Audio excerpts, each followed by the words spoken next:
Okay po, ayan. So, update ko po kayo ulit. So, dun sa gear na sinasabi ko sa inyo, pagka po pataas yung kalwit ninyo papunta doon, paluwag siya. Okay?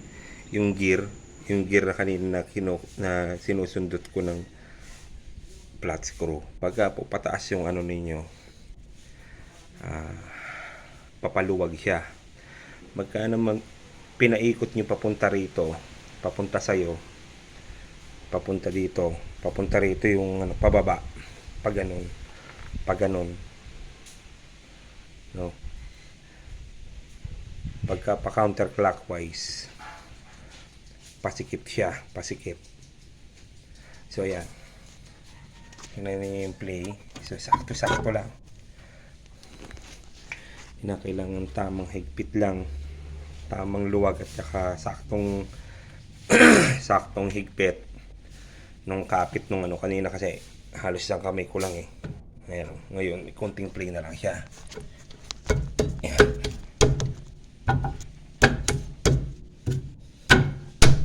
At kasi gagalaw pa rin yung ano, brake drum kahit paano.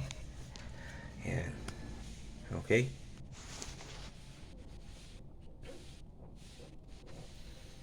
So ayan.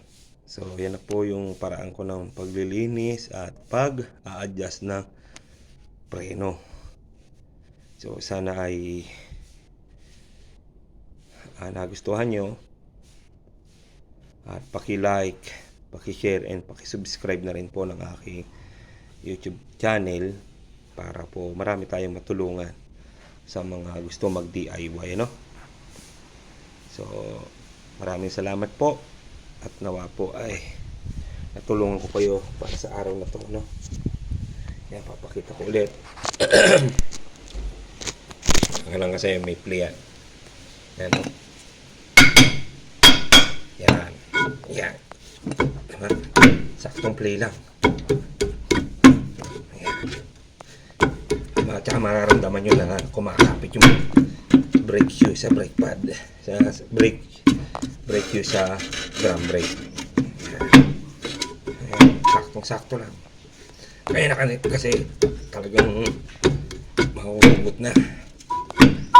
Pwede ko pang i-adjust yan. Gustuhin ko. Ayan. Adjust ulit natin ang pababa para kita nyo. Flat screw.